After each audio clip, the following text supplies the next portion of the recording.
Hey everybody and welcome back.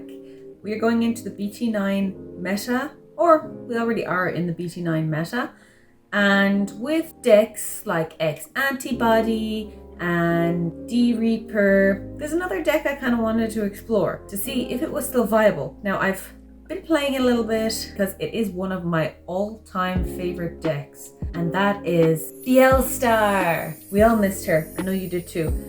Now, I know that in EX2 we had Beelstarmon, but let's be honest, it wasn't the most amazing deck. I am going to be taking a closer look at it, I think though, to see if I can make a Beelstarmon deck for BT9 that could actually be a contender with the meta, an anti-meta type of deck. But for now, we're parking Beelstarmon over here, and we're going to take a look at Beelstar.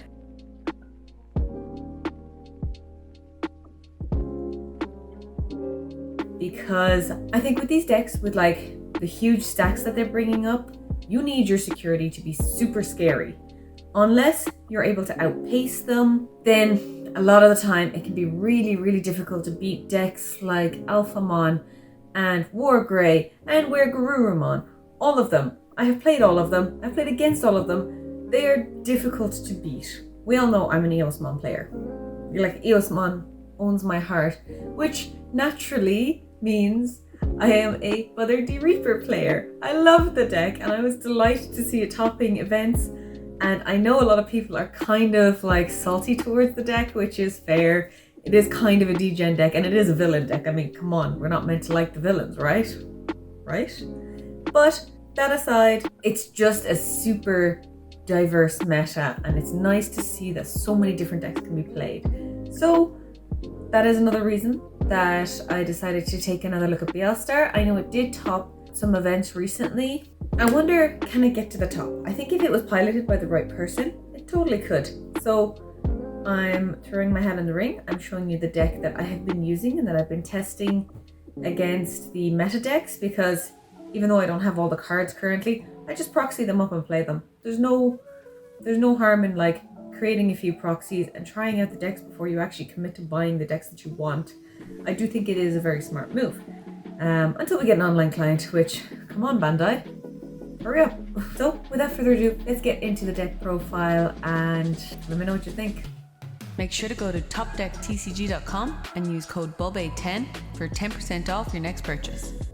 Okay everybody, so let's get into the deck profile. Starting with our eggs, we are playing 4 of the Digimon. It's great for your draw trash on deletion, because a lot of the dudes that are going to be digivolving on top of him are going to want to delete. And also there is a perfect stack with this Digimon, which I will show you a little bit later. And then the final egg we're playing is the Pagumon one, because you get a trash when you're attacking and you get that extra DP boost, but also because I get to play the alt art. I mean, look how beautiful that is. Next up, I'm playing 4 of the Gabumon from BT2. He is part of our perfect stack of trashing. His on deletion effect, inherit effect, when triggering draw 2 and trash 1 helps you get those level 7 option cards in your trash a little bit faster, so we can make our Beelstar that much cheaper. Then I have 4 of the BT3 memory blocking Gazimon. There's 2 reasons we play this card. 1, because memory blocking is great. You don't want your opponent to be gaining a load of memory. It stops the memory boosts. But also the other reason we play it is because of this card, our Gazimon X Antibody, a really cool card that came out in BT9. You can digivolve on top of your Gazimon for a cost of 0, which is awesome.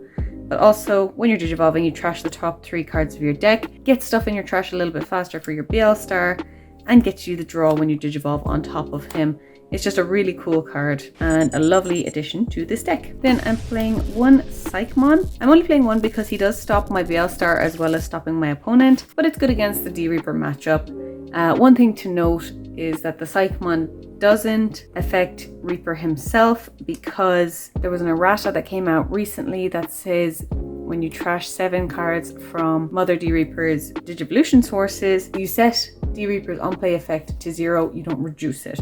So it works on all of the other Reaper cards except for Reaper himself. Then we have 4 Eismon. He is the top part of our perfect stack, which I'll go through in just a second. But basically on deletion, draw 3, trash 2 is an amazing card. And when this is in the trash, you can bring out your Eismon, which we are playing 1 of. But now ideally when you have him, you do want to have him in this lovely stack where you can draw trash, draw 2, trash 1, draw 3, trash 2, which should fill up your trash nice and quickly for your Beelstar. We then have 2 of the Ginkakumon Promote. This is a great card.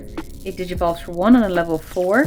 So if you have enough memory to bring out a level 4 that has summoning sickness, for example, and you have that 1 extra memory, you can chuck this on top and get an extra security check or go for game. That might be your way of getting game. I just think it's a really cool card, and it just adds that little bit of extra aggression to the deck that you need. We have 1 Vilemon, our blocker. It is a stack building format, so to be able to block and hinder them that way is quite nice, I will say. You have a massive stack that for some reason is not able to delete this, and they're trying to go in for numerous security checks, and this little guy's blocking it. Like, it feels so good. It's always nice to have the 1 blocker. And then we have the 1 Eismon, just because the card is still broken, even though it's only at 1. So you play as many as you're allowed to play, so we're allowed to play 1. It's also good for your Ginkakumon Promote, so you trash this, you have your scatter mode in the grave already, you play this out for free, chuck a Ginkakumon Promote on it, and that gives you the extra swing. Now I'm playing 1 Dobermon. You only need to play this because as soon as you see him, you have him for life. He will keep recycling himself over and over and over again, which is really cool. So if he gets deleted, you trash the top 3 cards of your deck, then return 1 purple Digimon card or 1 purple Tamer card from your trash to your hand. So he gets deleted, you do your trashing, you take him back, do it all over again. It's a great card. Now, in this deck, I am only playing 2 level 5s, and here they are. The Neo Devimon, I think it's a really cool card because there's a lot of people playing Tamers this format. So on your opponent's turn, when your opponent plays a Tamer, you gain 3 memory, which is awesome. It's always nice to have that little bit of extra memory. If you're in a very unfortunate game and the only way to get out of your unfortunate situation is to digivolve your Beelstar on top of this, then it gives you that bridge you need. So hopefully you'll never have to do that, but the option is there. Now the main boss bitch of the deck are Beelstar. You have to play her at 4. You cannot play her at any less than 4. The card is too good, and honestly, again, with the whole stack building situation going on this format, I do think this deck has a really good chance of being a sort of anti-meta towards it. It did come top recently enough, which is quite nice, and like being able to play her for super cheap and kill off giant stacks with your option cards or send them back to hand, whatever way you want to do it, is just so cool, and I'm so glad that it is still viable. Like, it got a little bit of support, which is nice. Not straight up 7 cost option card support, but with the Gazi X antibody and Tamer that we're going to see a little bit later. I'm playing 2 Omnimon's Worth Defeat. This spot could also be your Death Xmon if you prefer to play the Death Xmon. I like Sword Defeat in this deck because if you have your Beelstar out, she's done her job now. Digivolve on top for 3. Delete one of your opponent's Tamers. Maybe delete one of your opponent's most important Tamers, which would be awesome. And then swing away freely. If it dies, you get to delete something, which is awesome. But Death Xmon is equally a very good choice. Depending on, I guess, what the meta is in your area, you could play one of each as well. But I do like my Sword Defeats. Now we're going to run our option cards. I'm playing the 1 Deathclaw because maybe your scatter mode has jamming. So you want to kill off your scatter mode and get all your draw trashes, and then you also get to kill a level 4. Maybe it's a Psychmon, so now you can play your Beelstar super cheap. Great card. Similar to our Deathclaw, we have the Calling from Darkness, but instead of killing something, you get to add stuff back from your trash. Maybe you want to continue recycling your Dobermon, or you want to bring back your Beelstars that got trashed from security or from your deck and you need them. This is a good way to get them while also killing off those jamming scatter modes. I'm playing the 2 Mist Memory Boost. Again, more trashing. You want to get stuff in your trash for Beelstar, but also gives you a draw, and a little bit of extra memory is always nice. Now for our 7 cost options. we have Fly Bullet, Nailbone, Bacchidus Breath, Gelchwarmer, Howling Crusher, and Happy Bullet Showering. You can go wide with your Gelchwarmer and your Happy Bullet Showering. Send things back to hand that you don't want them getting delete effects maybe, or they can't be deleted for some reason. Great card. This to bring out your level 4s that you can digivolve your Rush on top of, or just straight away bring out your Rush dude. And then Fly Bullet for getting rid of giant level 6 stacks. And then Howling Crusher to get rid of all their extra security checks. So I think this is a great level 7 cost lineup, and I have the most success with this. I do think Bacchidus Breath is a fantastic card that you definitely have to play 4 of, and Fly Bullet as well. The rest of them you can kind of play around with whatever way you like. And then finally for the deck, we do have some tamers. So just the 2.